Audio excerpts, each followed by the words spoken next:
Gente boa, estamos aqui no Sala de Prosa.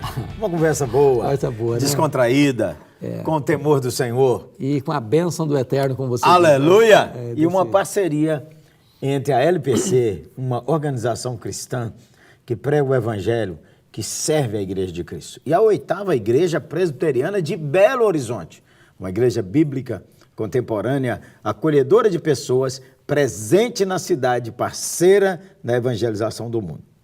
Hoje nossa conversa é sobre como é que esse livro maravilhoso, a Palavra de Deus, aqui um livro assim, ó, Bíblia Sagrada, era antes capa preta, agora aqui esse tem esboço, é brutal, menina. Esse aqui é a Bíblia do Mestre Hernandes, ó, pra você ver, ó. Tô com ela aqui, ó, pra você ver, ó, puxa ali, Zé, ó. Pra você ver, ó, tem umas partes que ele não grifou, não, mas tem uma que nós vamos colar aqui. Varão, como é que esse livro transforma nossas vidas? Louvado seja Deus. Primeiro, pastor Jeremias, ele transforma porque este livro é o livro dos livros. Esse livro não é fruto da mente humana, esse livro é fruto da mente divina. É Deus se revelando. Livro maravilhoso. É Deus vivo falando através de cada página. Então, é a voz poderosa de Deus. É engraçado que a Bíblia não foi escrita nem em capítulo, nem em versículos. Não foi. Foi escrito para a gente ler grandes porções. É a primeira lição que eu tiro disso. Ela foi escrita para grandes porções. Então, aquele uso mágico da Bíblia. Botar o dedão. Isso é quase búzios. Feitiçaria branca, é gospel. Não é que Deus não pode falar do jeito que Ele quiser. Pode fazer o copo falar. Fez a mula, Deus, mas Deus é Deus, inteligente. A Bíblia é o livro para ser entendido. É isso mesmo, é para ser entendido. E é um livro Ninguém recebe uma carta, por exemplo, do namorado, da namorada, do marido, da mulher, e bota o dedão lá numa frase, vamos ver o que a minha querida quis dizer para mim, e tira do contexto. Não faz sentido. Ou o carta de cobrança, que o cara só escreve lá, abraço. Ele não leu o trem todo lá. A Bíblia, ela nos consola, ela nos encoraja, ela nos conforta. É a palavra de vida, não é isso? Palavra de salvação. Varão, tem um versículo que você, assim, marca a sua vida? Tem, pastor. O versículo que é o versículo chave para mim, que é minha fonte de consolo nas horas de pesar, Romanos 8, 21. Nós temos que aproveitar, né, gente boa? O seguinte, sabemos que todas as coisas cooperam para o bem daqueles que amam a Deus. Todas? Todas. Não algumas, não as melhores. Mas não as ruins também. Não é que sentimos. O termo sabemos vem da matemática, é um termo exato. Ele não diz nós sentimos, não, nós sabemos. 2 mais 2 igual a 4. Igual a 4. Isso não tem dúvida. Todas as coisas cooperam. Não significa que as coisas cooperam por si mesmas, não. Tem alguém trabalhando. Achando que, dependendo dos astros, se o horóscopo ajudar... Não, no final vai dar tudo certo. O que você acha dessa frase à luz desse versículo? Veja bem, não é para todas as pessoas também. Que dá certo. Não. É para aqueles que amam a Deus. Amém. Quando você ama a Deus, você tem a plena certeza de uma coisa: a sua vida está nas mãos daquele que governa os céus e a terra. Sabemos. Você e eu não enxergamos no escuro, nem na curva. Mas Deus enxerga no escuro e na curva, no escuro e na curva, porque o último capítulo da minha vida já está escrito. Aleluia. E é bênção, e é glória, e é vitória. E é esse livro que nos mostra como é que a história termina. Como é que essa história termina. Ô Varão, eu tenho um versículo que marcou minha vida no seminário. No seminário. Eu estava lá assim, lendo e orando, falei assim, eu queria um direcionador para meu ministério. Como é que eu vou começar esse ministério? Eu tinha 23 anos, assim, um dia de oração. Aí, Varão, estava lendo grandes porções da Bíblia. Sabe, isso acontece com todo mundo. O cara vai lendo a Bíblia, buscando a Deus, parece de vez em quando acende uma luz num texto. Aí o meu era esse, 1 Tessalonicenses, estou colando o seu, hein? Romanos. 1 Tessalonicenses 2, 4. Pelo contrário, visto que fomos aprovados por Deus, a ponto dele nos confiar o Evangelho, assim falamos, não para que agrademos a homem, sim a Deus que prova o nosso coração. Esse é um texto muito pesado, aspas, para mim, porque, primeiro, Deus me confiou o que é de mais precioso, o Evangelho do nosso Senhor Jesus Cristo. Um cidadão igual. Tesouro em vaso de barro, né? Então, varão, e Deus diz assim, a ponto de nos confiar o Evangelho. A ponto. Então, Deus sabendo dessa estrutura que a gente é, e Ele sabe que só pode confiar o Evangelho porque Ele vai fazer Romanos 8, 28. Que Ele vai trabalhar conosco. Aí tem outro desafio aqui, que eu volto para ele sempre. Falamos não para que agrademos a homens. Já me encontrei falando para agradar a homens. E já tive que voltar para o Senhor e pedir a Ele perdão, porque naquele momento não fui fiel a Deus.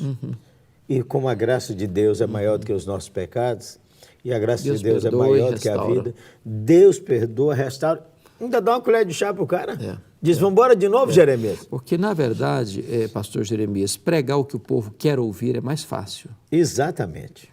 Mas pregar a verdade para agradar a Deus, ainda que contrarie o homem, é o nosso desafio. Varão, e tem uns que anda pegando no pé da gente, porque, como não há perfeição, de vez em quando você dá um vacilo em alguma coisa, uma palavra que saiu mal, um jeito. Aí, desculpe, a grande palavra também que me consola é que Deus sonda os nossos corações. Deus conhece a motivação. Isso é ruim e é bom. Primeiro porque todo mundo pode estar aplaudindo a gente, Deus, zero. Zero. Zero. Quando for que somar tudo, você recebeu aplauso e cai zero. Zero. Aí os também pode estar apanhando e Deus dizendo, ó, bora, Jeremias. O fato de falar para agradar a Deus não significa que não vai sofrer não, né? Com certeza. Aliás, me mostre um pregador, seja um profeta de Deus ou um apóstolo de Cristo, ou na história da igreja, que pregando a verdade só recebeu aplausos. Ao contrário, exatamente. Recebeu muito mais crítica, perseguição, do que aplausos. O evangelho não é para arrancar aplausos dos homens. E o evangelho vai na contramão do mundo. Vai na contramão. Ô, gente boa, você andou lendo a Bíblia? Como é que você lê a Bíblia? Gerê, essa é uma coisa que eu acho maravilhosa, porque essa ideia de pessoa ler segmentada, um versículo aqui, outro ali, outro acolá, pode dar a ele um consolo periódico, mas para você ter, usando a sua palavra, desculpa, sustância. Não, desculpa não, beleza, boa. Para você ter sustância. Você quer uma sustância, e ele é uma sustância. Você tem que ler um livro todo da Bíblia. Você quer uma coisa? Um dia eu li o livro de Jó numa sentada só. São 42 capítulos.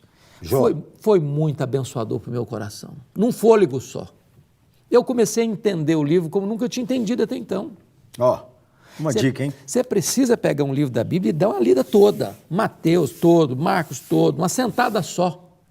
Varão, você sabe que esses dias nós desafiamos a nossa 8ª amada igreja a ler o Novo Testamento em um mês. 10 capítulos todo dia. Mas a semana passada, rapaz, eu li em 20 dias. É uma mas delícia. Brutal, um da nossa equipe pastoral, pastor Gidiel, um dos outros pastores não falou comigo, não. Eu estava todo serelepe dizendo, pois é, varão, eu li em 20 dias. Aí o cara falou assim, pastor Gidiel leu a Bíblia toda em 15. Olha isso. Brutalíssimo. Louvado seja nosso Senhor Jesus Cristo. Aí um dos pastores falou comigo assim, com a velocidade que o senhor lê, eu acho que o senhor consegue ler o Novo Testamento num dia. Eu já peguei o propósito, já comecei várias vezes, estou acelerando, que é para ter aquela visão completa, igual você nos falou. 2 marteladas. Martelada lá no 8º é quando a gente fala assim, você tem uma chance para dar uma palavra. Uma martelada para encorajar o cara a ler a Bíblia e a menina ler a Bíblia. É quando você lê a Bíblia, Deus lê você. Você é lido mais do que lê. Então, não há melhor forma de você fazer uma autoanálise, não é num divã, é na Escritura. Então, a Bíblia está lendo no seu coração. Deixa eu dar uma sugestão para você. Pegue o livro de Colossenses. É pequeno. 4 capítulos. Leia de um fôlego. Agora, eu que estou falando igual ele, entendeu? Leia de um fôlego, será bênção para a sua vida. Repete seu versículo, eu vou repetir o meu. Romanos 8, 28. Sabemos que todas as coisas cooperam para o bem daqueles que amam a Deus, daqueles que são chamados segundo o seu propósito. 1 Tessalonicenses 2,4. Pelo contrário, visto que fomos aprovados por Deus, a ponto de nos confiar ele o evangelho, assim falamos, não para que agrademos aos homens, mas a Deus que sonda os nossos corações. Aleluia. Sala de Prosa, um patrocínio da LPC, Luz para o Caminho, e da 8ª Igreja Presbiteriana de Belo Horizonte. Você pode nos seguir aí nas redes sociais. Está aparecendo aí agora as redes sociais da LPC e agora as redes sociais da 8ª. Participe conosco. Que o Senhor te abençoe, que você possa amar sua Bíblia. Tchau, gente boa. Abraço, gente.